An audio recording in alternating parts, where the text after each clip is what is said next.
नमस्कार साथियों, JR education पर आप सभी का हार्दिक स्वागत है। पोल के मुताबिक आज का वीडियो ग्रेड थर्ड पर रहेगा कि न्यू जो ग्रेड थर्ड भर्ती है इसकी विज्ञप्ति कब तक जारी हो रही है। ग्रेड थर्ड जो संस्कृत शिक्षा विभाग करा रहा है उसकी बात हो रही है। कितने पदों पर भर्ती आएगी, कब तक इसके एग्ज़ाम होंगे, कौन सा बोर्ड इसको करवाएगा और क्या इसका सिलेबस रहेगा, कौन कौन इस परीक्षा के लिए एलिजिबल है। इन सभी मुद्दों पर छोटे से वीडियो में सारी बात बताने का प्रयास करूंगा। आप वीडियो के अंत तक बने रहें। पहला प्रश्न तो ये है कि ये भर्ती जो है वो संस्कृत विभाग करवा रहा है।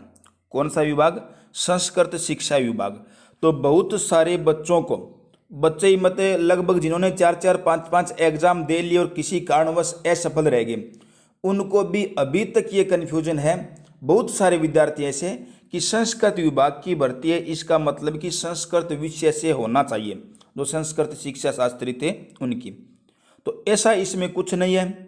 जिन कैंडिडेट्स ने रीट पात्रता हासिल कर रखी है, रीट पात्रता अर्थात जो अभ्यर्थी अभी 25 से लेकर 28 फरवरी 2023 तक जो ग्रेड थर्ड के एग्जाम चले थे और वो एग्जाम जो अभ्यर्थी देकर आए हैं और उनमें से जो सिलेक्ट हो गए उनको छोड़कर जो असफल विद्यार्थी रहे हैं वो सारे के सारे इस एग्जाम को दे सकते हैं, चाहे किसी भी विषय से हो। तो संस्कृत शिक्षा विभाग अलग है, ये विभाग सामान्य शिक्षकों की भर्ती करवा रहा है। पीछे इसका एक रूल था कि जो रीट थी एक, उस रीट के आधार के यानी रीट की जो मेरिट बनती उसके आधार पर ही इनको लिया जाता, यानी एग्जाम नहीं थे इसके।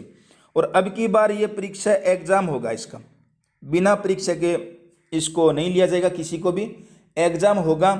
एग्जाम कर्मचारी चयन बोर्ड ही करवाएगा, एग्जाम कर्मचारी चयन बोर्ड करवाएगा। सिलेबस जो ग्रेड थर्ड मुख्य परीक्षा 2023 वाला था, जो अभी फरवरी में एग्जाम लगे थे, सेम वही सिलेबस रहेगा।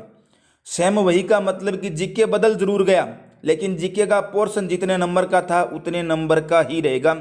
वही बोर्ड करवा रहा है, वही परीक्षा है, वही सिलेबस है और जो पात्रता हासिल कर रखी है सिर्फ वही दे सकते हैं। अब जो बच्चे न्यू बीएड बीएसटीसी करके आ रहे हैं, भाई फरवरी में एग्जाम था और फरवरी में एग्जाम के बाद एक बीएसटीसी का तो बैच नहीं निकला, बीएड का एक बैच निकल गया अभी मई में। तो जो बीएड का बैच निकला है उनके पास रीट पात्रता नहीं है। लगभग 90% विद्यार्थियों के पास, 10% ऐसे थे जिन्होंने रीट पात्रता दी थी। तो 90% जो रीट पात्रता वाले नहीं थे उनकी, और जो 10% रीट पात्रता ले रखी थी वो भी साथ में वो इस एग्जाम को नहीं दे सकते हैं, बाकी सारे के सारे एग्जाम दे सकते हैं। रही बात इसकी विज्ञप्ति की, विज्ञप्ति कब तक आएगी? इसकी विज्ञप्ति जो है वही 15 अक्टूबर लास्ट आंकड़ा है। 15 अक्टूबर तक 100% संभावना है कि भी विज्ञप्ति जारी हो जाएगी। सबसे बड़ी बात तो ये हो गई कि भाई हमें अपने अधिकारों के लिए सरकार के सामने बार बार मांग रखनी पड़ रही है, हर चीज़ के लिए मांग रखनी पड़ रही है। उसमें कई ऐसा बोलते हैं कि भाई आचार संहिता लगेगी, समय कम है, विभाग ये करेगा, विभाग वो करेगा, विभाग को इतना समय लगता है। विभाग को भर्ती करवाने में 1 मिनट का समय भी नहीं लगता। आज से 6 महीने पहले डॉक्टरों वाली एक भर्ती हुई थी, डॉक्टर जब हड़ताल पर थे, एक रात के अंदर वैकेंसी हुई थी, रात के अंदर डॉक्टर लगाए गए थे। यही कहानी आज से 10-12 साल पहले एलडीसीओ के साथ हुई थी। अगर सरकार चाहे तो कुछ भी कर सकती है, एक दिन में भर्ती विज्ञप्ति निकाल कर और एग्जाम डेट फिक्स कर सकती है कि फलाने दिन एग्जाम होगा। तो जिसकी गवर्नमेंट है उसके हाथ में सब कुछ होता है, वो जब चाहे विज्ञप्ति निकाल सकते हैं, जब चाहे विज्ञप्ति निकाल सकते हैं। हालांकि शर्त ये होती है कि उसमें पद होने चाहिए, अगर पदों के बिना तो निकालेंगे कहाँ से। बाकी ये कोई सिस्टम नहीं है कि भाई इतने दिन लगते हैं, ये विभाग ऐसा काम कर रहा है इसमें इतना समय लगेगा। ये एक ढांचा बना दिया गया है, फलानी जगह अभ्यर्थना भेजी गई है, फलाने दिन स्वीकृति मिलेगी, तब जाकर ये होगा, तब जाकर वो होगा। हर काम पहले से फिक्स होते हैं, इस टाइम पर ये काम करना होगा, तब हमें ये फायदा मिलेगा, और सब अपने फायदे के लिए ही कर रहे होते हैं। भाई ये थर्ड ग्रेड जो होगी ये ना किसी बेरोजगार और ना किसी अभ्यर्थी के लिए होगी, ये सिर्फ और सिर्फ चुनावों के लिए होगी, चुनाव जीतने का एक मुद्दा बनेगा। तो सब अपनी तरफ से जितने खेल खेलने होते हैं वो खेल खेलेंगे। तो अभ्यर्थना वाली विज्ञप्ति वाली कोई बड़ी बात नहीं है, विज्ञप्ति आज शाम तक भी निकल जाए और 15 अक्टूबर तक निकाले भी नहीं, वो उन पर डिपेंड है वो किस वे में जा रहे हैं।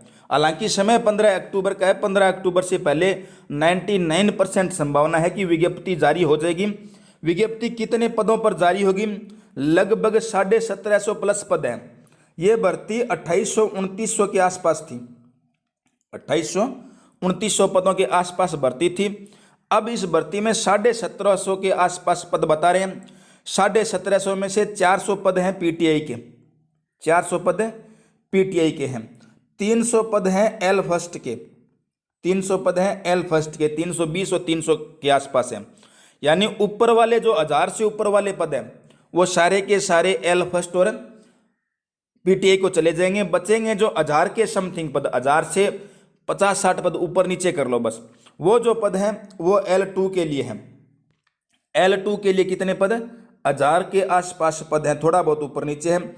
और L2 में भी सबसे ज़्यादा पद साइंस और मैथ के अंदर हैं, साइंस और मैथ के अंदर सबसे कम पद इंग्लिश के अंदर हैं। ये इसका आंकड़ा है 1750 पदों का वर्गीकरण। ये मेरे अनुमान के अनुसार है, जो सुनने में आया है जहाँ तक। बाकी 4000 पर निकाल दे, 6000 पर निकाल दे, 2000 पर निकाल दे, 300 पदों पर निकाल दे, वो उनका काम है। अभी तक जो फिक्स है 1750 के आसपास पद हैं, 400 पद पीटीआई के हैं, 300 पद एल फर्स्ट के हैं। आंकड़ा थोड़ा बहुत आगे पीछे हो सकता है। L2 को 900 से 1000 के बीच पद मिलने वाले हैं। उसमें साइंस मैथ के पद सबसे अधिक, इंग्लिश के सबसे कम, और बीच में रहेगी हिंदी वाले पद हैं। ये इतने पदों पर भर्ती आएगी। 15 अक्टूबर तक आप वेट करें, अगर जो नसीब में होगा तो मिल जाएगी, वरना जो मुख्य ग्रेड 3 है बुलाया भी जा सकता है। इस भर्ती को मैं बार बार बोलता आ रहा हूँ, इस भर्ती को बार बार बुलाया जा रहा है। वरना 2025 का जो लालच दिया जा रहा है ग्रेड 3 मुख्य परीक्षा का, वो परीक्षा भी 2025 में होनी नहीं है, याद रखना। लालच दिया जाएगा, एक गवर्नमेंट 5-5 साल में एक वैकेंसी करवा पा रही है, तो अब आप सोच सकते हो कि कब तक ये भर्तियां होनी है, कितने पद आएंगे वो बता दी, विज्ञप्ति कब तक आएगी वो बता दी, कौन सा बोर्ड करवाएगा वो बता दी। और एग्जाम जो है, एग्जाम किसी भी कंडीशन में 2023 में नहीं होगा। विज्ञप्ति चाहे निकालो या ना निकालो, एग्जाम 2023 में नहीं होगा। अगर अब विज्ञप्ति निकलती है तो इसका एग्जाम लेट नहीं, फरवरी 2024 में हो जाएगा, जुलाई में नहीं जाएगा ये एग्जाम, ये फरवरी तक हो जाएगा अगर अब विज्ञप्ति निकलती है तो। वरना तो बाद में वो फर्स्ट ग्रेड सेकंड ग्रेड वाला आंकड़ा बताया था, उसके हिसाब से आप अनुमान लगा लेना। मेरे हिसाब से फरवरी 2024 तक ये एग्जाम हो जाएगा, ज़्यादा डिले नहीं करेंगे इसका एग्जाम को। बाकी जो आपके कोई भी सवाल आप कमेंट कर सकते हो, आपको कमेंट में जवाब मिल जाएगा। अदर कोई इश्यू है किसी भी भर्ती को लेकर, कोई भी संशय आपको है तो आप कमेंट करते रहिए, आपको जवाब मिलता जाएगा। नेक्स्ट जो वीडियो है वो कल BSTC के बारे में आएगा। उससे पहले भी अगर आपका कोई और टॉपिक है तो आप बता सकते हो।